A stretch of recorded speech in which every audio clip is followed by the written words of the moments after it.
No hay que si no es con la música de Chenan, Artefusión no empieza. Así que pues, después de 13 años, Dios mío, esa música ha durado. Y eso fue, mira, rapidito, ¿qué tú es lo que tú quieres? ¿Quiénes son las personas? Ok, vamos. Y hasta el día de hoy, todo el mundo que la escucha, todo el mundo está, hey. Pero mira, esta que está aquí, Adriana Pantoja y figura en Artefusión, un martes más, un martes menos, como dice el de aquí al lado.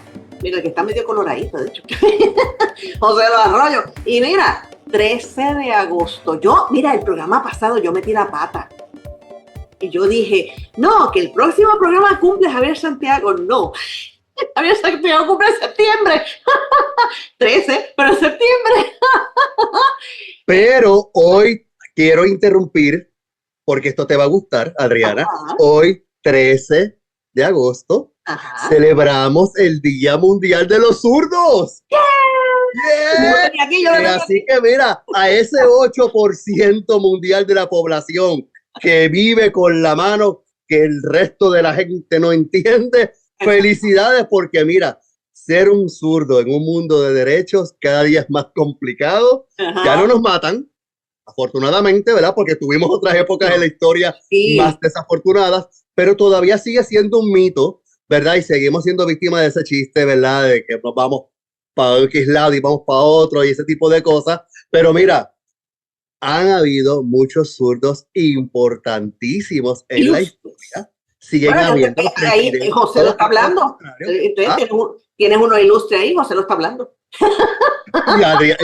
Me lo dañaste porque decir, y aquí tenemos a Adriana Pantoja, otra zurda ilustre, ¿verdad? Así que mucha gente no tiene conocimiento de todas las cosas que han contribuido los zurdos a través de la historia, inclusive en el ámbito artístico.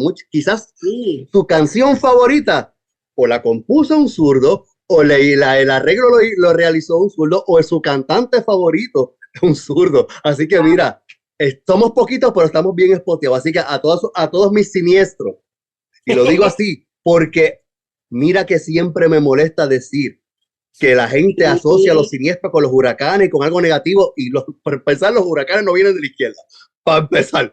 Así que siniestro lo que significa es no diestro. Así que todos mis siniestros, que son las personas no diestras, los zurdos, felicidades en nuestro día. Oye, y una pregunta, ¿será 8%? Ahí me da la impresión que son más. Bueno, según las últimas estadísticas, porcentualmente es un 8% lo que nace zurdo. Claro, todavía hay personas que siguen siendo forzadas al lado diestro, aunque ya todas las tendencias y estudios científicos demuestran que no tienen que cambiar el lado dominante de la persona, pero todavía hay gente, ¿verdad?, que tiene esa mentalidad, y yo me imagino que eso eventualmente baja un poquito, pero natos deben ser aproximadamente el 8%. Cuidado, sí, más. Vamos a pensar que son más. Posiblemente. Un artículo que publicó la National Geographic hace como un par de años, en los que indica que el porcentaje mundial se aproxima a un 10%. Yo creo que sí, porque debe subir. Estamos subiendo, qué chévere. Ha subido. Entonces, parte de las celebridades del mundo artístico que se entiende fueron personas zurdas. Por ejemplo, se identifica a Leonardo da Vinci. Sí. También se reconoce a Isaac Newton. Sí. Albert Einstein era un joven zurdo. Charles Chaplin era zurdo. Sí. Marilyn Monroe se dice que era zurda.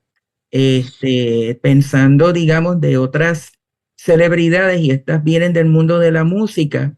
Por ejemplo, David Bowie, Bob Dylan, Paul McCartney. Paul McCartney, pues también han sido zurdos, que conocemos su trayectoria y sobre todo su legado. En este caso, pues en el ámbito musical y también en el arte de la composición. Sordo, mira, sordo también, porque mira, Omaira los sordos también, pero Omaira Cabella está aquí, ella está aquí, ¿verdad? Porque no es intérprete de lenguaje de señas, así que yo, pues, el sordo, de ahí no mezclé. Mira, José, ¿y por dónde nos vemos? ¿De una vez? Pues mira, ya que me metí, porque la emoción me embarga, pues le quiero recordar a toda mi gente, ¿verdad? como todas las semanas, que siempre pueden encontrarnos y vernos a través de todas nuestras plataformas cibernéticas, siendo artefusión.org, nuestro portal principal, en donde ya usted sabe que tenemos esa pestañita donde ustedes tienen acceso a los episodios pasados de Artefusión, sobre 500, ahí lo dejo, sobre 500 episodios de Artefusión, ya vamos picando para los 600. Así que mire, puede volver a verlo, puede volver a disfrutar y compartir con sus seres queridos. También recuerde que en nuestra página artefusión.org está la pestaña de la encuesta de la semana. Sabemos que semana tras semana Adriana siempre nos hace una pregunta, una trivia con 3 alternativas para que usted, mira, pueda llegar y emitir su voto y también ver cómo se comportaron los resultados de las encuestas pasadas. Recuerde también que nos puede seguir y darnos like en nuestra página de Facebook, Artefusión Fanpage, Artefusión. Por supuesto, también estamos en la red social X, antigua Twitter, como Artefusión Radio. Ahí por favor me le dan follow. Y también en nuestro canal de YouTube Artefusión. Y ahí sí que además del like a la paginita, además del follow y además del share a los episodios que están allí en la página de Artefusión, me le van a dar a la campanita ¡tirín! Para que se puedan suscribir a nuestro canal y le puedan llegar las notificaciones de las cosas nuevas que seguimos preparando para todos ustedes aquí, semana tras semana en Artefusión. No, y que definitivamente la campana, ella cambia la campana cada rato. Yo estoy como que confundida. Pero mira, X, yo siempre hacemos así porque es como nuestra idea, pero X es así. O son los dos, son las dos formas. No es solamente así. La letra. La letra, cuando se dice X en lenguaje de señas es así. Es que hay una tendencia, ¿verdad? Porque como tenemos la X, pero no, es eso. Es X. De hecho, esto es otra cosa, el lenguaje de señas. Pero bueno, mira, y aquí está bien, porque tenemos que presentar al doctor Antonio Aguilar. Tenemos que presentarlo allá mismo. Ajá. Cuéntame. Por aquí, Javier Ortiz, para servirle a usted. Y hoy vamos a tener un tema, ¿verdad? Como estamos en agosto, de cómo comenzamos el semestre escolar, este año escolar. Y mejor, ¿verdad? Qué mejor que hablar con un psicólogo escolar que lleva mucho tiempo, que tiene mucha experiencia en el salón de clases y en el ambiente escolar. Está el doctor Antonio Aguilar Díaz con nosotros. Así que vamos a conversar un ratito y también de la pandemia y cómo eso ha dejado su rastro. Vamos a hablar de todo un poco, de todo un poco. Vamos a conversar. Pero mira, tenemos que ver, porque el que aquí no habla es Chenan Martínez, pero él siempre está ahí. Créanlo por fe, él está ahí detrás del bastidor. Mira, la pregunta. Vamos todavía a dejarle una semanita más de la encuesta. Vamos a ver. Antonio, si tú sabes, tú zumba, ¿verdad? Pero no vamos a decir la respuesta hoy, pero igual tú zumba. Vamos a ver. A ver. Aquí Antonio dice, yo sé. Bueno, ¿cuál es el país de América Latina con el mayor nivel de alfabetización? Hay 4 opciones. Costa Rica, Cuba, Puerto Rico, Barbados. ¿Qué tú crees? No me busques en Google, espérate. No. Sí, es que, pero no, ella lo dice por Javier. Javier tiene una mirada sospechosa. Eso está haciendo, ese abrió una ventanita adicional y está ¿Se pueden repetir las alternativas? Entendí. Sí, Cuba, Barbados. Costa Rica, la primera que está en la lista, Cuba, Puerto Rico y Barbados. Bueno, lamentablemente no es Puerto Rico. Okay. En una época, más o menos como para los años 80, se entendía que podía ser Costa Rica porque más del 80% de la población sabe leer y escribir, pero hoy día esa cifra ha bajado un poco, no está muy distante del 80%, pero ha bajado un poco. Pero claro está, no voy a revelar la respuesta, pero ya es una forma de poder ayudar al público. Ya por lo menos sabemos 2 que no están. Okay, ya sabemos que cuáles son exactos. Óyeme, una ayudita para el que no sabe nada, eso es una muy buena ayuda. Gracias por el club. Mira, antes de pasar a hablar de, ¿verdad? De psicología escolar con Antonio Aguilar Díaz, déjame hablar una cosita rapidito porque todavía estamos, ya terminamos la cuestión de las Olimpiadas. ¿Ustedes sabían que en las Olimpiadas, además de los deportes también había olimpiadas artísticas. Lo ¿Desde leí. cuándo, Javier? Lo leí. Ajá, ¿desde cuándo? Desde 1913 por ahí, 12. Más o menos, cerca. 1912 la pegó. Era la quinta edición de los Juegos, entonces pues se hacían, ¿verdad? Las Olimpiadas y estuvo arquitectura, música, espérate, con calma, arquitectura, música, pintura, escultura y literatura. Eso se trajo, ¿no? Y entonces pues nada, estaba todo el mundo, en la parte artística y también en la deportiva. ¿Qué pasa? Llega obviamente la Primera Guerra Mundial. Pues ahí se aguanta. O sea, que cuando estaba la Guerra Mundial hubo una parte de Olimpiadas que se aguanta porque pues no se podía dar. Vuelve otra vez, pues no hay ningún problema. Pero cuando entonces vuelve la Segunda Guerra Mundial, ahí en el 48, 1948, cuando regresan, que es la primera vez que entra a Puerto Rico a competir, de hecho, pues ahí dejan de estar. Y hay una cosa bien interesante que todavía yo quisiera hablar con un deportista, ¿verdad? De mucha trayectoria para ver que me explique. ¿Por qué las Olimpiadas se consideran amateur? Mira qué interesante. O sea, las Olimpiadas son como que, ¡ya! Llegué a las Olimpiadas, esto es lo más grande. Sin embargo, no son profesionales.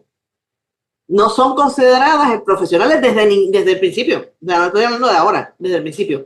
Entonces, ¿qué pasa? Los artistas empezaron a decir, no, pero es que yo vivo de esto. No, pero es que yo cobro esto. Y entonces empezaron una polémica y se salieron. Mira qué cosa, para que tú veas cómo fue la cosa. Y ahora el baloncesto hay profesionales. Y entonces, pues, tú sabes, es una... Sí. Pero yo no estoy clara de por qué rayete las Olimpiadas no son ya, por fin, profesionales, porque es como el evento más grande, pero sin embargo, mira qué cosa, no sé. Pero ahí se las dejo. Próximo programa de ese tema. Tengo que buscar una persona artista, deportista de mucha trayectoria para entonces ¿verdad? Que me explique cuál es, ¿verdad? Cómo considera la diferencia. ¿Puedo hacer un comentario al respecto? Sí. Sí, es que tengo entendido que es el hecho de que se consideren amateur responde en cierta medida al hecho de que cuando se establecieron oficialmente, que fue como para finales del 1890, 1800, sí. 1890, tengo entendido que los participantes no cobraban. Y y si la memoria no me falla, creo que todavía no cobran por participar. Entonces, no cobran por participar, pero sí cobran si ganan y cobran. Bueno, pero porque sé que tiene que ver con, yo sé que tiene que ver con razones de carácter monetario, pero exactamente cómo opera lo desconozco, porque yo no soy deportista. Nada más con mirarme, la gente se da cuenta que yo no. Es más, ni con bolitas yo me... Mira, Antonio Aguilar Díaz, este programa es 579, ya que no sabían, pues 579, así que juega ese número, ese es el número que te toca, Antonio. Y tú eres psicólogo escolar. Vamos a hablar de Antonio Aguilar primero que todo, antes de hablar de, ¿verdad? De tu trayectoria en la psicología escolar. ¿Cómo llegas a la psicología? ¿Qué era? O sea, yo desde chiquito quería ser psicólogo. ¿Cómo fue eso? Cuéntanos. No. Bueno, pues primero quiero comenzar dándole las gracias a ustedes por la invitación al programa y extendiéndole un cordial saludo a todo el público que lo sigue, porque me consta que ustedes tienen una larga trayectoria en la radio, en la difusión, digamos, mediática. Uh-huh. Además que conozco, aparte de la trayectoria, algunos de ustedes en el mundo del arte escénico, así que para mí es un honor estar aquí. Pues yendo de lleno a contestar la pregunta, la primera vez que yo tomé una clase de psicología fue cuando yo era todavía un estudiante de escuela superior. La clase me gustó tanto que contemplé la posibilidad de convertir la psicología en mi carrera. Afortunadamente, la respuesta de mi familia fue, digamos, receptiva hacia ello. Y entonces, al entrar a la universidad, pues ya yo estaba decidido a continuar psicología. ¿Cómo llego a la psicología escolar? Yo, las veces, no es la primera vez que me formulan esa pregunta y yo siempre respondo lo mismo. Yo descubrí la psicología escolar por accidente. En un principio, yo no estaba del todo claro respecto a en qué área especializarme. ¿Por qué? Porque me gustaban me gustan, debo decir, muchos tópicos.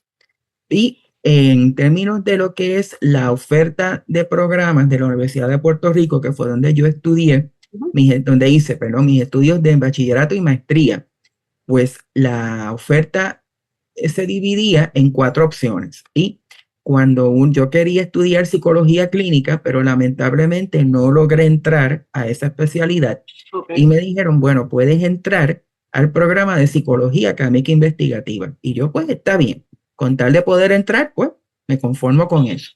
¿Cuáles eran las 4 opciones? Sí, las 4 opciones, sí, las 4 opciones son psicología clínica, psicología industrial, que es para trabajar dentro del ámbito de las empresas, conlleva un trasfondo bien nutrido, si lo podemos decir así, en términos de lo que es la administración comercial o la administración de empresas, como lo quieran llamar.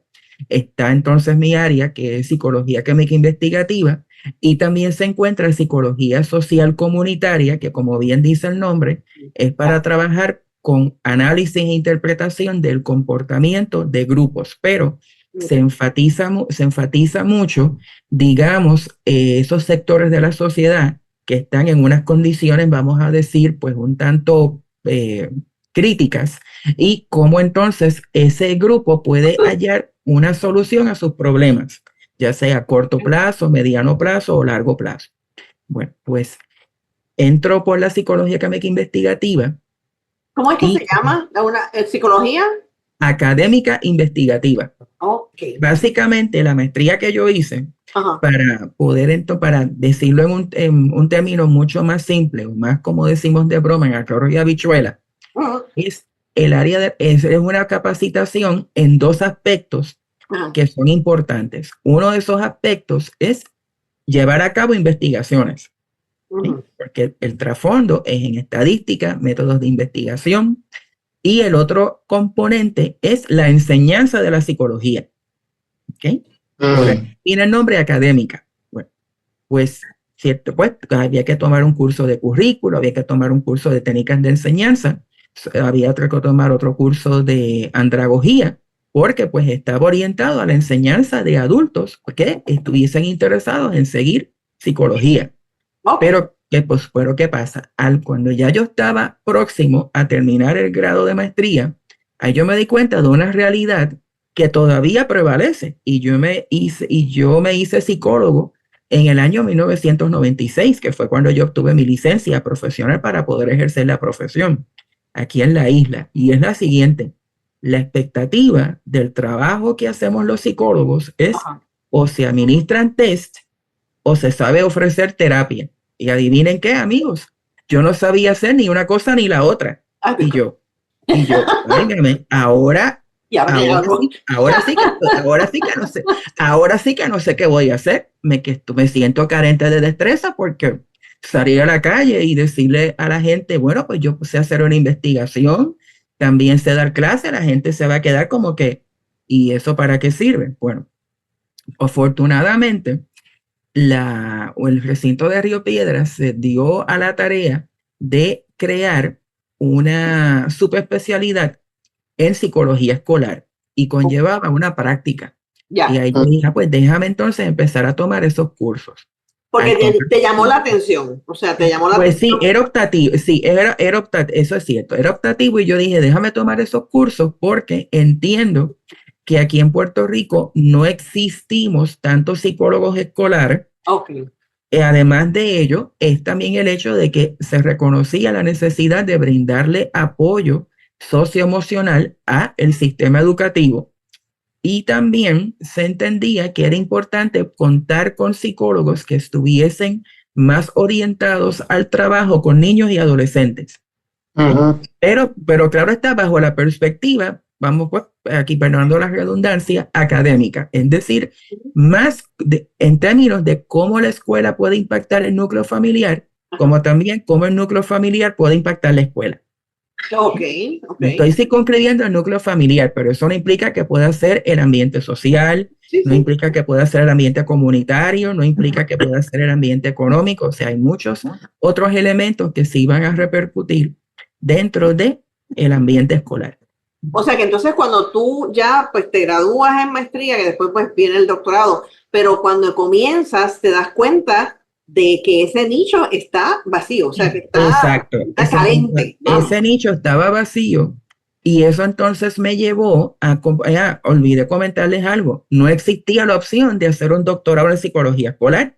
Si lo hacía, era continuar en académica investigativa, pero era más orientado a la enseñanza y a la investigación, y eso no era lo que yo sentía que era, vamos a decir, mi llamado. Ajá. No fue, bueno, pues decido buscar más destrezas y eso me motivó a entonces transferirme al recinto de ciencias médicas. Allí estuve 2 años, hice un certificado graduado como también una segunda maestría. Mi especialidad como tal es niños con deficiencias en el desarrollo. Yo llevo ya cerca de 30 años de trabajo con niños con síndrome de Down, niños con autismo, niños con problemas de hábil lenguaje, niños con condiciones genéticas, niños con, digamos, con enfermedades crónicas e incluso con enfermedades, vamos a decir, que ya son terminales, aunque esa ha sido la población a la que menos me he expuesto, pero de alguna forma u otra me he tenido que exponer la misma. Y entonces la segunda maestría era un programa que ya no existe, pero que lo tuvo Ciencias Médicas, que se llamaba Maestría en Salud de la Madre y el Niño. Básicamente es un enfoque preventivo orientado a la prevención, como ya mencioné, de 2 condiciones crónicas que nos impactan a nosotros los hispanos. Y de muchos estudios señalan que a nosotros los puertorriqueños estamos más propensos a padecer de esas condiciones, que son la alta presión y la diabetes. No vamos a hablar, no voy a mirar para el lado. Okay. Y ante ello, pues el haber cursado el certificado y esa segunda maestría, entonces me brindó una serie de herramientas y una conceptualización mucho más amplia para poder trabajar con una población, como le llaman en otros países, infanto-juvenil, que no es otra cosa que niños y adultos. Y a lo largo de casi 28 años, para ser más exacto, pues he estado trabajando de todos los niveles, pero me he concentrado más desde preescolar hasta intermedia. Qué interesante que aquí en Puerto Rico no haya para que tú puedas continuar si tú no quieres ser maestro. O sea, si quieres hacer psicólogo escolar en propiedad. Mira qué cosa. Te cuento, eventualmente fue que hubo la iniciativa de poder crear un programa doctoral. Ajá. Que ahora ríanse de esto, amigos. Ese programa doctoral ya no existe. O sea, yo hice una segunda maestría que ya no existe, y hice un doctorado que al presente ya no existe. ¡Ay, Cristo! Hice un doctorado en psicología escolar en la Universidad Interamericana, recinto metropolitano. Fui el único varón en terminar la especialidad y al cabo de unos años cerraron el programa. O sea, es gracioso porque es como, estaba encerrado el programa porque como eso no es necesario, hello.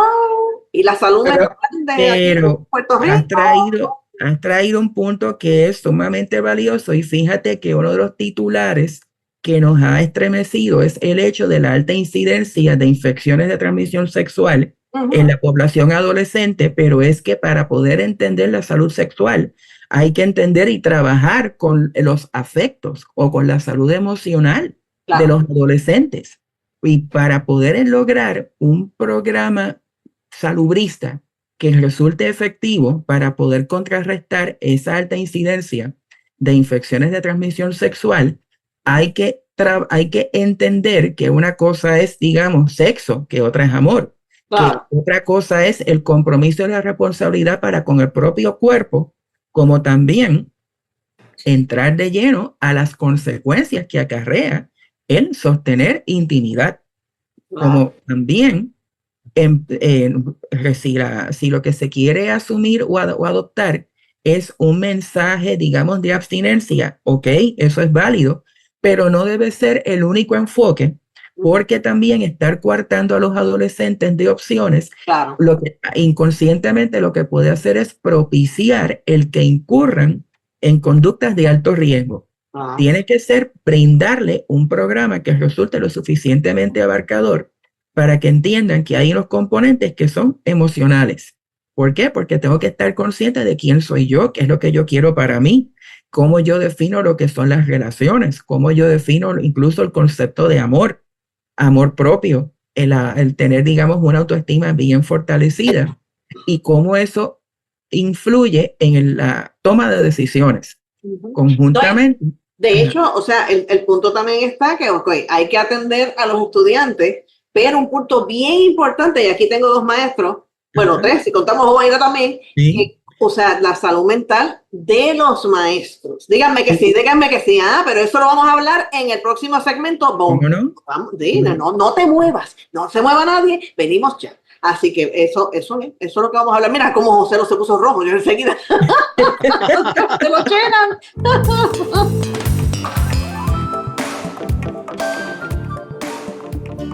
Cultura popular es cine y televisión, teatro y literatura, música, danza, publicidad, periodismo, moda y diseño.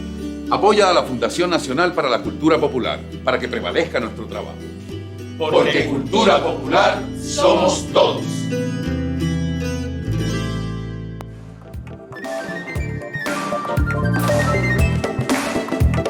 En el pasado segmento dejamos a José los colorados. Porque ya yo siento que estoy en terapia. Mira, Es que se está aprendiendo. Se aprende y tú sabes que yo me pongo muy pasional con temas de injusticia. Sobre todo con las nuevas generaciones que quizás no tienen la voz tan alerta para defender los que son sus derechos adquiridos. Sí. Y sin entrar en muchos detalles, ¿verdad? Como siempre tendemos el estandarte a favor de la comunidad sorda, pero así también hay muchos otros sectores y hoy precisamente estamos trabajando con un sector que es el estudiantado. Muchos son menores de edad, en su mayoría obviamente, y no tienen conocimiento de que hay derechos y leyes que los ampara para garantizar una mejor calidad estudiantil, educativa. Y eso es de lo que estamos hablando. Y mira ya, Hamdo, me suben los colores. Porque y no solamente los estudiantes. En el sistema educativo, tú te das cuenta de la necesidad y saber que ya legalmente hay unos mecanismos para ayudar a eso, que no se estén llevando a cabo por las razones que sea. Claro. Es... Una semana, ¿eh? Sí. No, pero que no tan solo los estudiantes, que eso también tenemos que hablarlo. Los maestros. Los maestros tienen servicios, ¿verdad? De salud mental para ellos, para bregar con todo lo que significa, porque no solamente bregar con los estudiantes, bregar con el sistema, ¿los tienen? No sé. Mira cómo Antonio dice, lamentablemente en Puerto Rico aquí no hay, y hay un problema mayor, y es el estigma que tiene hablar sobre la salud mental. Porque la salud mental es de todo el mundo, pero hay un estigma de, es que estoy yendo a un psiquiatra, un psicólogo. ¡Oh! Ay, estás loca. No, yo no estoy loca. O sea, no solamente eso, Adriana, sino que fíjate tú, en un plano laboral, tú reconocerle a tu supervisor que tú necesitas ayuda emocional. Tú estás implicando posiblemente que tú no estás capacitado para ejercer la posición. Entonces, ¿cuál es la apertura que tú tienes como empleado de decir, mira, yo estoy quemado? Sí. Que es algo normal que pasa en cualquier mes, pero legalmente tú dices, yo no me atrevo a decir, porque decir, pues me reemplaza con otro que sí pueda. De hecho, para abonar a las palabras que acaba de compartir el compañero Joselo, el Centro de Estudios Epidemiológicos del CDC llevó a cabo una encuesta durante el periodo de la pandemia, específicamente en el año 2020, y se entendió que hubo un aumento significativo en el porcentaje de lo que vendría siendo, digamos, trastornos de salud mental. Por ejemplo, del 100% de los encuestados, que se entiende que fue una muestra nacional de casi 2,000 maestros y maestras, como un 27% indicaron que estaban atravesando síntomas que resultan cónsonos con depresión. Es decir, no tenían la fuerza o la estabilidad emocional para poder continuar dando clase. Un 37% de los encuestados respondió que estaban atravesando síntomas que resultan cónsonos con el trastorno de ansiedad generalizada. Es decir, se encontraban sumamente tensos. Y la cifra que a mi juicio es más alarmante es que un 19% respondió que había aumentado su consumo de bebidas alcohólicas. Entonces, si ahora dependen de un fármaco para poder sentirse más cómodas y cómodos para lidiar con los estresores, piensen ustedes, amigos míos, qué repercusiones eso puede traer en una sala de clase o en el trato hacia el resto de los integrantes de la comunidad educativa. Para mí eso es alarmante.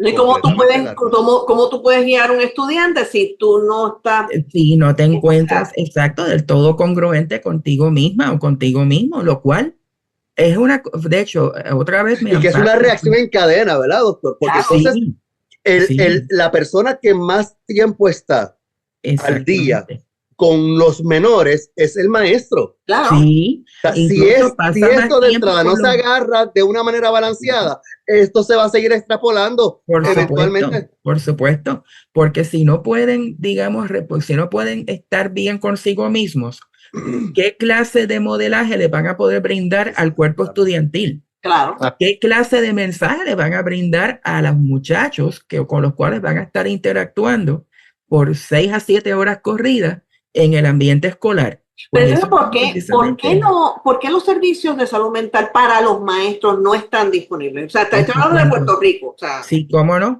te cuento, Adriana. Yo se la atribuiría al hecho de que fíjate que aquí en Puerto Rico nosotros todavía seguimos atravesando como cultura un estigma muy fuerte respecto a lo que es la atención y manejo de la salud mental. Y como estábamos comentando durante la pausa, el tener que reconocer que yo, Antonio, necesito ayuda y voy y busco ayuda ante los ojos de quienes ya saben que yo soy psicólogo, pues van a decir, pues entonces Antonio literalmente perdió los estribos, porque si Antonio admitió que necesita buscar ayuda, pues implica que Antonio está mal. Pero que no es confiable. Que no es confiable, ¿ves? Se pierde confiabilidad, se pierde credibilidad. Sí, por supuesto, Adriana, se pierde la confiabilidad y la credibilidad.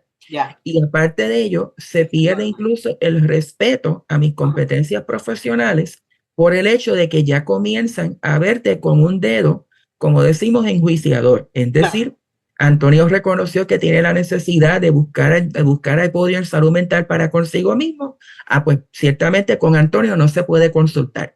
No, y que de hecho ese es el punto, porque o sea, también lo hablamos tú y yo, ¿verdad? En la semana anterior, que es el detalle que, por ejemplo, tu psicólogo, Antonio buscó una persona que lo atienda así, pues, pero es que él tiene también derecho a tener. De hecho, yo me considero muy efectivo en mi trabajo. Yo me considero muy efectivo en mi trabajo, pero han habido momentos en mi vida, y me atrevo a decirlo públicamente, al presente yo estoy yendo a terapia.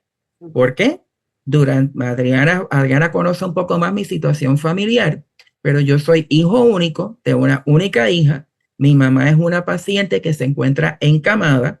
Ya ella ha sido declarada como una persona incapacitada, pues el tener que lidiar con lo que han sido sus crisis de salud a mí me ha dejado en un nivel de estrés que he necesitado poder encontrar un poco de guía externa para poder concentrarme y enfocarme, y sobre todo poder continuar siendo efectivo para conmigo mismo y en redundancia para con ella, como también con la población estudiantil con la que me toca trabajar. Claro. Que hay muchos estresores. Entonces, la recomendación es que uno busque ayuda, ¿verdad?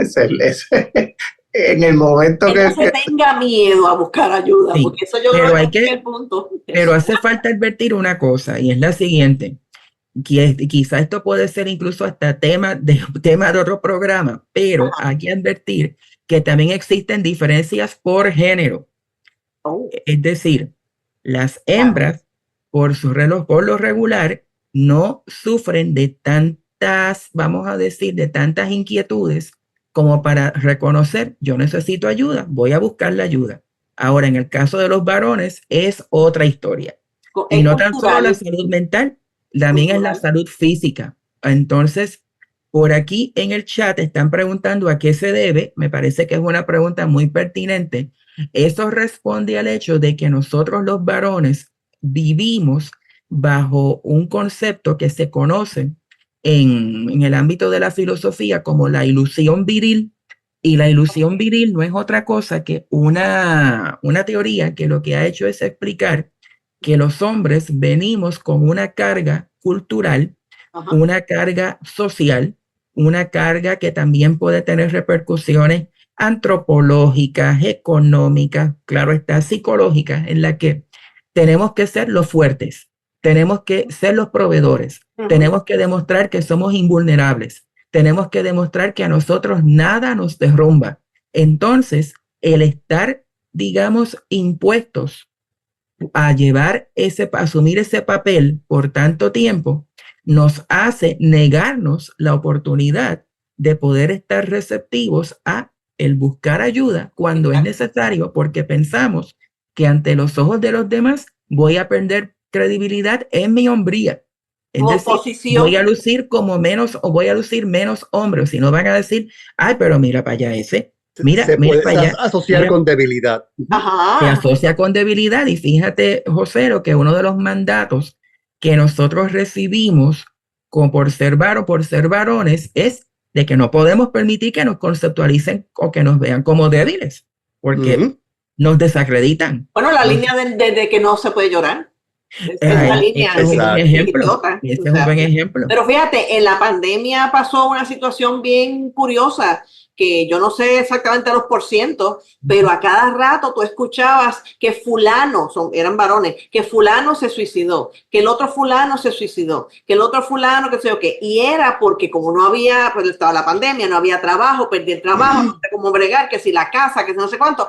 Entonces la situación psicológica de que el varón, espérate, ¿cómo yo? No, la situación psicológica la tenemos todos, la cosa social de no sacarlo. Exacto, porque entonces también nos convertimos en una olla de presión que seguimos aguantando, y lamentablemente cuando explota no es de la mejor manera, son de maneras violentas, inclusive atentando con la propia vida. Exacto. Sí. Y de hecho, amparándome en las palabras de Joselo, hay que reconocer otro elemento y es el siguiente. Nosotros vivimos en un mundo que se puede describir como un mundo capitalista. Eso es lo que se fundamenta nuestra economía. Entonces, ese potencial de que todo tiene que ser ganancia, generar riqueza, generar dinero, pues se convierte en el detonante que puede provocar un nivel de desespero más allá de lo que habitualmente nosotros podíamos atravesar en condiciones, vamos a decir, habituales o normales. Llega o desemboca a tal grado que entonces la única opción que contempló mucha gente es, pues me quito la vida. ¿Por qué? No puedo ser efectivo. Exacto. Me ven como débil. Estoy fallando como hombre. Estoy fallando en mi papel de proveedor. No me ven como un macho. Ah, pues, no sirvo para nada. Es algo. Wow. Es que esto es heavy y gigante. No, es que la cebollita cuando tú le sigues quitando capas. Y entonces, volvemos a la pregunta inicial. La situación del servicio de salud mental para los maestros, porque estamos claros que los estudiantes, pues sí, pues etcétera. De hecho, Javier ahorita hizo en la pausa una pregunta que se ha quedado un poco en el aire, que es que lo estabas mencionando, que el año 2000 había una ley.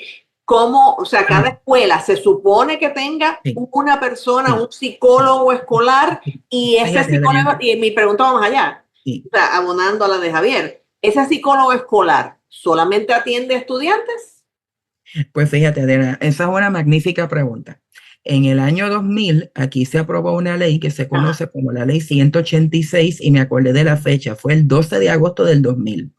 En aquel momento, el antiguo gobernador pues entendía que era necesario brindar vamos a decir, un contingente más robusto de salud mental en las escuelas. ¿Por qué?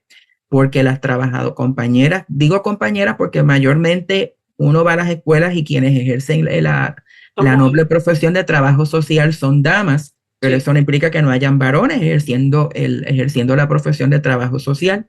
Pero bueno, pues compañeras y compañeros trabajadores sociales estaban sobrecargados, pero el trabajador social se entiende que es la persona que va a ayudar al estudiante para poder encontrar servicios dentro de su comunidad para, por ejemplo, poder hacer, digamos, por decir un ejemplo hipotético, encontrar, pues, digamos, una selección de vida y carrera.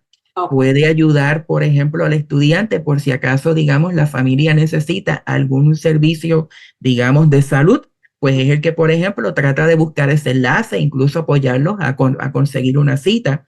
Eso es lo que idealmente se entiende que debe hacer el trabajador social. Lo que pasa es que en el momento en que se crea esa ley, como dije ya, que hace ya 24 años, lo que pasó fue que por distintas razones no hubo oportunidad o no hubo espacio para poder hacerla entrar en vigor y se convirtió en una ley muerta. Ay, bendito Cristo. Entonces, ni había el presupuesto entonces separado para contratar bueno, ese fue uno de los aspectos más debatibles, porque yo recuerdo que cuando se fue a las vistas públicas, de las cuales yo me siento honrado de que pude participar, aunque no tuve oportunidad para hablar, tampoco la pedí, pero sí escuché. Y hace poco descubrí que todavía guardo las notas que tomé de ese día. Wow. Bueno, o sea, que esas notas tienen 24 años el día que... Exacto, sí, yo son notas históricas. Sí, yo decía, yo todavía, y de hecho, ¿saben una cosa más curiosa? Que algunos de los legisladores que estaban allí todavía están pululando por el Capitolio, porque cuando los nombres me quedé como que, o sea, en serio, pero bueno, eso es otro tema. Eso es harina de otro costal. La ley se quedó muerta, nunca. La ley se quedó muerta porque de acuerdo al Código Civil de Puerto Rico, cuando tú estableces una ley y esa ley no entra en vigor en un espacio de 10 años, se entiende que cae como una ley muerta. Ahora, yo no sabía eso. Lo que sucede es que en el año 2020, cuando se crea el proyecto de reforma educativa, ahí fue que entonces se solicitó que se consideraran a los psicólogos escolares que ya llevábamos 20 años de espera, procurando el poder, vamos a decir, insertarnos dentro del aparato educativo. Y en ese momento fue cuando entonces se inició el proceso de reclutamiento de psicólogas y psicólogos para poder brindar servicios de apoyo en salud mental. ¿Por qué? Porque el psicólogo tiene mucho que aportar. El psicólogo es el que te va a trabajar de lleno con las emociones, es el que te va a trabajar de lleno con el manejo de todos esos aspectos que podemos tener como individuos y cuáles son las implicaciones que eso puede acarrear en la sala de clase. Y es importante hacer hincapié en que esto no es para menospreciar ni tampoco para quitarle o apoderarse del trabajo que hacen las trabajadoras sociales y también los consejeros. Eso te iba a comentar que José lo había mencionado, o sea, la diferencia entre, o sea, la gente piensa que en algún momento se volvió como un ¿verdad? O que la escuela o tiene un consejero, consejera, correcto, o un trabajador social o un psicólogo escolar, pero es que ambos todos tienen de hecho históricamente el presidente Lyndon Johnson fue el que concibió el que las escuelas se convirtieran en escenarios para poder proveerles servicios de salud mental, y de la forma en la que lo conceptualizó no eran solamente los psicólogos, los trabajadores sociales y los consejeros, también incluía psiquiatras, pero por alguna razón que no me quedó clara, pues nunca se concibió que los psiquiatras también pudieran ir a las escuelas, pero sería Don Johnson es del siglo pasado. Exacto, y estamos hablando de un presidente que tuvo una mentalidad de avanzada, porque en aquel momento, 60 años atrás, casi 70, ¿quién iba a decir que hoy día estamos viendo una alta incidencia de trastornos de salud mental en el escenario escolar, que no solamente abarca a la población estudiantil, también son los maestros? Si se hubiese atendido hace 60 años atrás, esa generación estaría mucho más saludable emocionalmente, que sería la que está corriendo ahora, la que estuviera corriendo ahora mismo este mundo. Por supuesto que sí, y también hay un factor que lo hemos mencionado, pero no hemos podido entrar de lleno, que es la provisión de servicios de salud mental a las maestras y los maestros. Exacto. Porque, por ejemplo, aquí en Puerto Rico, lamentablemente, no se le ha brindado, digamos, la importancia o la prioridad que amerita. Y eso lleva a que las maestras y los maestros, cuando deciden necesito ayuda, pues tienen que buscarlo, ya sea o por cuenta propia, que Resulta entonces, pues digamos, que resulta en un costo que probablemente no lo tenían presupuestado, no lo tenían concebido, y eso puede llevar a entonces contemplar de que pues voy a tener que acortar el proceso, aunque me haga falta, porque entonces aún si deciden buscar servicios dentro de la comunidad, aquí en Puerto Rico todavía prevalece lo que nosotros los psicólogos llamamos un modelo médico, en el cual, digamos, dentro de una clínica de salud mental, pues se piensa que el psicólogo dispone del mismo tiempo para ver un volumen gigantesco de clientes por día. Por ejemplo, cuando yo trabajé, y lo voy a decir, yo trabajé para el Santurce Medical Mall hace muchos años, yo iba a evaluar. Entonces, una vez me pidieron que me reuniera con el director ejecutivo y ¿qué yo habré hecho? Entonces, cuando el director ejecutivo se sienta conmigo, me dice, yo quisiera saber por qué el psiquiatra ve 40 pacientes por día y usted solamente cita 4. Y mi respuesta fue, usted bien lo dijo, doctor fulano, bueno, ya murió, me voy a reservar el nombre. Él lo que hace es que los ve, pero yo voy a evaluar. Cuando se trata de evaluar el proceso toma de 1 hora y media a 2 horas. Y por consiguiente, yo no puedo simplificar la evaluación y hacer una chapucería porque mi nombre y mi licencia son los que van en el informe que luego va a emplearse como una herramienta para determinar si ese estudiante o ese estudiante va a calificar para recibir servicios de apoyo a través del programa de educación especial. Y va más allá, tú eres un humano, tú eres un ser humano que también necesita respirar. No, y éticamente esa evaluación va a ponerle, ¿verdad? Va a significar que los servicios ¿verdad? Que tome le va a hacer bien, ¿verdad? Porque si lo haces incorrectamente, pues estos son X, entonces van a empezar a completamente no ser adecuado. Wow. Completamente de acuerdo, Javier, y de hecho ese es otro tema que a mí me apasiona muchísimo, el de la evaluación, y tengo compañeros, colegas que a veces vienen a donde mí, Antonio, ¿cómo puedo hacer esto bien? Porque están conscientes de que hay una forma adecuada. Lo que pasa es que esa adecuacidad es laboriosa. ¿Por qué? Porque los instrumentos cambian cada 10 años. Aparte que los instrumentos cambian, la forma en la que se interpretan los resultados hoy día también ha cambiado. Aunque claro, esto sería entrar ya en materia que no es directamente a lo que estamos orientados en la tarde de hoy, pero hay que añadirle el hecho de que el proceso evaluativo bien hecho conlleva tiempo. Y si se hace bien, entonces es bajo, como bien dijiste, es para poder, digamos, salvaguardar unos compromisos que nosotros tenemos como profesionales, porque el primer punto es que yo tengo que velar por el bienestar de esa persona que está sentada al otro lado del escritorio y asegurarme de que esa persona va a estar bien atendida, bien cuidada y de que mi labor no lo va a impactar, pero de forma negativa. Porque si me impacta de forma negativa, entonces ya yo he fracasado como profesional y también como ser humano. Exacto. Entonces, ahí volvemos a lo mismo. Tú nos mencionas que no hay exactamente servicio de salud mental para maestros y lo hago mucho. O sea, no entra dentro de las funciones de un psicólogo escolar. No entra. Sin embargo, en Estados Unidos, bueno, sé que estamos tratando de llevarlo a nuestro contexto puertorriqueño, pero yo que he ejercido en los dos países, que presente ejerzo en Estados Unidos, allá no se estila, pero eso no implica que si a lo mejor una maestra o maestro quiera consultar brevemente, eso no implica que yo no la pueda ver. Digamos, para un proceso inicial de orientación, para un proceso inicial de lo que vendría siendo, lo que pasa es que no me gustaría emplear la palabra consejería, porque entonces decir adiós, pero ¿para qué están los consejeros? Y él dice que está brindando consejería, pero lo que quiero decir es que para brindar, digamos, como una asesoría, creo que es la palabra más precisa, una asesoría inicial, para eso no hay inconveniente. Pero entonces la expectativa es de que yo te oriento, yo te asesoro, pero luego el resto de los pasos los tienes que seguir tú como individuo.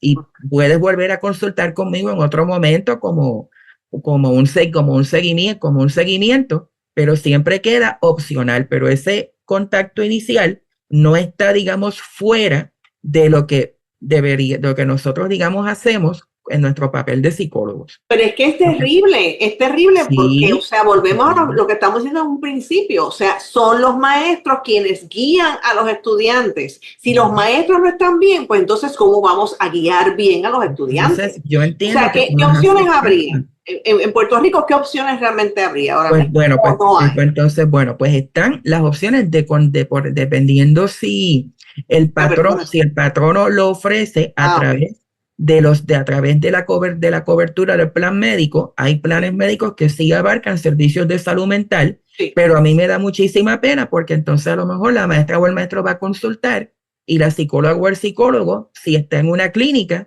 pues lo que le va a decir es, mira, en media hora, o sea, lo que tenemos es media hora. Es así. Lamentablemente así funciona, media hora y luego a la media hora el próximo. Y a lo mejor piensen ustedes, media hora, en realidad, ¿cuánto tiempo dentro de esa media hora alcanza para que entonces yo como maestra pueda decirle que a lo mejor mi problema es de que tengo un estudiante que me lleve por la calle de la amargura o que la mamá de otro estudiante ya literalmente me tiene hasta la coronilla porque la actitud es poco receptiva cuando se están hablando de temas más conflictivos, o que a lo mejor, digamos, es la presión que pueda estar ejerciendo, digamos, una normativa de la oficina del distrito. O sea, son muchos factores que pueden estar incidiendo en la salud mental de ese maestro.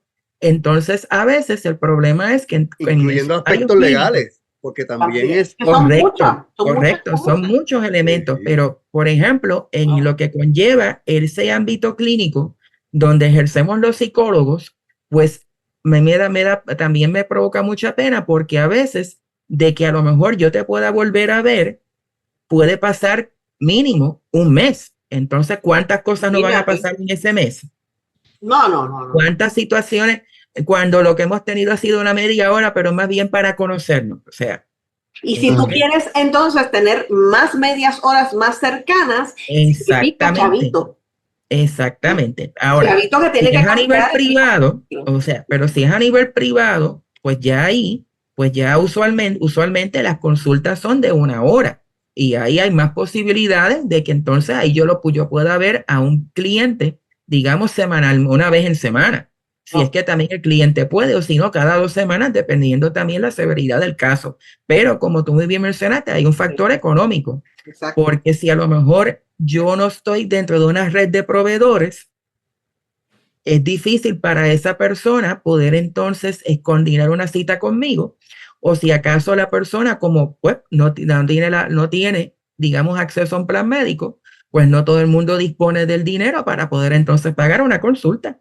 Porque yo he tenido padres que en el pasado, cuando yo tuve práctica privada en Puerto Rico, me decían, a mí me gustaría llevarle a mi hija o a mi hijo, pero el problema es que yo no tengo el presupuesto, no dispongo de ello. Es completamente comprensible. Yo procuraba incluso reducir un poco mi tarifa, pero es como yo le explicaba a algunos, mire, pero yo tengo que pagar alquiler, agua, luz, teléfono, secretaria, gasolina, o sea, no se crea que es solamente para yo estar de lindo e irme a un spa, hacerme un facial. O sea,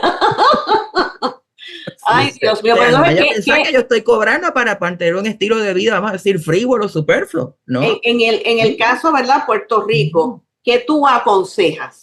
O sea, yo entiendo que hace falta que la clase profesional de psicólogos se acerque más a los gremios magisteriales y que les digan, estamos aquí para ustedes, estamos aquí para apoyarlos. Me parece que esa aportación sí se ha dado, pero ha sido una aportación un tanto modesta. Creo que se puede hacer más y entiendo también que la voz se puede alzar todavía más de lo que ya se ha hecho. Porque aquí en Puerto Rico existen 2 organizaciones profesionales que aunan a los psicólogos, que son la Asociación de Psicología de Puerto Rico y también está la Asociación de Psicólogos Escolares de Puerto Rico, que es la menos conocida, pero ya lleva aproximadamente como unos 25 años de existencia. Bueno, pues nuevita no es. No, nuevecita no es. De hecho, yo fui el primer parlamentario de esa asociación y uno de nuestros logros fue que se consiguió la proclama de la Semana del Psicólogo Escolar. Ok. José, ¿le ibas a decir algo rapidito? Que estamos ya. No, que yo pienso que se debería hacer una alianza también con los proveedores de planes médicos para que den este acomodo de manera, ¿verdad? Incluye que si es maestro o funcionas como un maestro, pues te puedan entonces tratar, ¿no? A nivel privado, pero con tu plan. O sea, que si tú eres maestro y tienes el plan médico, pues que tú ya eso entra en algún código que te dé acceso a una cobertura de psicología Sí, cubierta de por un plan hecho, médico. se ha tratado, déjame comentarte algo, y espero no estar quitando mucho tiempo. Se ha tratado, pero tenemos que reconocer una realidad y es que esa toma de decisiones y esa coordinación es muy burocrática. Ya, Entonces, claro. primero habría que ir con este Departamento de Salud, que Departamento de Salud se pueda entonces, digamos, asociar o establecer una conexión con las distintas entidades aseguradoras. Entonces, luego ver cómo se puede establecer un trato justo a los distintos proveedores y proveedoras que estaríamos dispuestos a brindarle ese apoyo a los maestros. De igual manera, también sería ideal que las psicólogas y psicólogos que ya están destacados en el Departamento de Educación puedan tener una normativa oficial para que le puedan brindar un apoyo a el cuerpo magisterial que lo necesita. Porque Esto piqui se extiende, Antonio. ciertamente, Para empezar, no hay un psicólogo escolar en cada escuela, eso es lo lamentablemente. primero. Para eso es lo empezar. primero. Y si lo hay, es uno para toda la matrícula. Correcto. Ahora imagínate sumarle eso también, la facultad.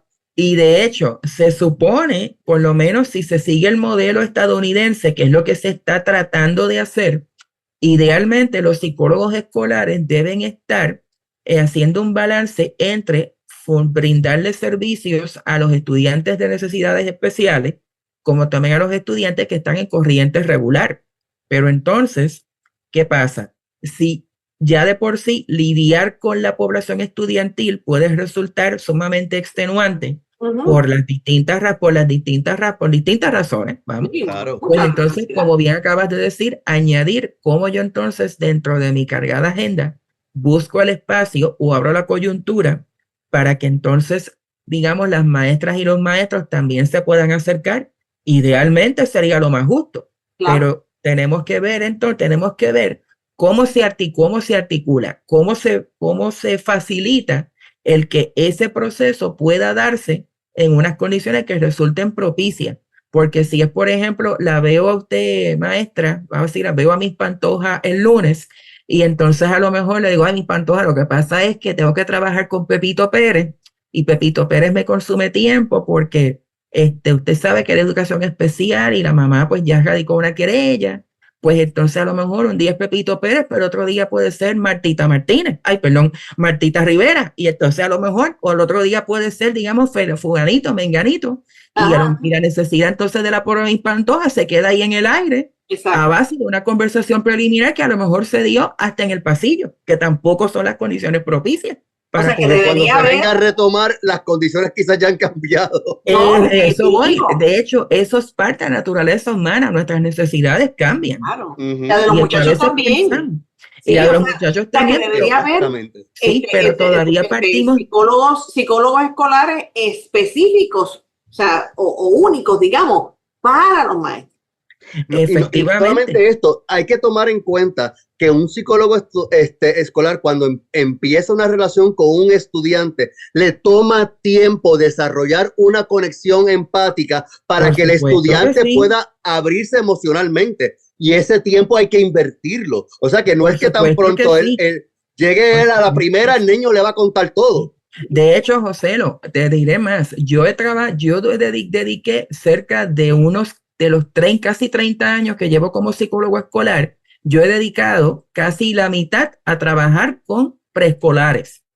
Pues tenía una supervisora que decía, pero ¿por qué tú te demoras tanto en hacer la evaluación? Pero yo le dije, ¿pero usted se cree que todo es cuestión de decirle a fulanito, vente que te voy a evaluar? No, yo necesito lograr que esa nena o ese nene se sienta en confianza conmigo. Que me vea como una persona simpática. Yo tengo que ver cómo juega, cómo le gusta jugar, con qué le gusta jugar, cómo se comunica, para entonces yo saber o atisbar de qué manera la evaluación va a resultar lo más justa posible y sobre todo darle la ventaja para que pueda salir bien, porque si es cuestión, digamos, de no brindarle apoyo, pues entonces los resultados de esa evaluación van a estar comprometidos, porque no es un reflejo digno de lo que es el verdadero potencial de, en este caso intelectual, de esa niña o ese niño. De verdad, Antonio, tenemos que traerte en una próxima ocasión con muchísimo gusto. He disfrutado mucho estar aquí con ustedes. Se nos quedó un montón. Javier, sí, no, se nos queda un montón de cosas, pero se nos quedó en el aire un detalle que pues lo voy a mencionar porque pues lo habíamos hablado, pero no lo vamos a hablar en este programa porque no da tiempo. La diferencia entre ideología de género y perspectiva de género, que eso lo hablamos también en términos, ¿verdad?, de la psicología, pero no lo podemos hablar. No puedo hablar ahora, así que lo dejamos, mira, anotado para un próximo programa. Está mira, como dice Chena, incentivo para el próximo, definitivamente, eso es. Y no, definitivamente, seguir hablando, seguir conversando sobre Yo quiero despedirme, no sin antes darle las gracias a ustedes, como también al público, por permitirme estar aquí, porque créame que he disfrutado mucho esta conversación. No, y nosotros. Es necesaria. Es necesaria porque son aspectos que influyen y determinan la educación de nuestras nuevas generaciones y ni siquiera se toman en consideración o mucha gente no tenía ni siquiera noción de su existencia. Así que es importante que tomamos un rol activo y consecuente en la educación de las nuevas generaciones. No estoy diciendo que solamente se tengan que involucrar los padres, que también se tiene que involucrar la sociedad, porque cuando llegue el momento de pasar ese batón a la nueva generación, tenemos que asegurarnos que lo hagan mejor de lo que nosotros podemos hacer. Y para eso tenemos que dar las herramientas desde un inicio, para que esto se pueda hacer viablemente posible. Así que gracias, doctor, por abrirnos, ¿verdad?, ese abanico de posibilidades, de ayudar con su granito de arena, no solamente en el programa, sino en su profesión, con los estudiantes que sigue impactando, y crear conciencia, porque yo creo que mientras más se hablen, más necesario se hace el tema y más pertinente también. Así que yo creo que estas cosas que se comentan en la cocina normalmente, hay que sacarlas para la sala y comentarlas en la sala para que toda más gente tenga acceso a esta información. Exacto, como aquí que estamos en la sala. Reitero una vez más mi agradecimiento hacia ustedes, porque es que esto es un tema del que usualmente no se habla. Exacto. Pero aquí estamos en la sala de tu casa tomando un café, ¿viste? Que te lo dije. Exactamente. Y lo tenemos que hablar, es un detalle que lo tenemos que hablar y lo tenemos que traer, porque quizás mucha gente no lo conoce. Piensa que sí. No, los maestros tienen, no. O hay muchos padres que oyen un referido del psicólogo y se ponen ya en resistencia.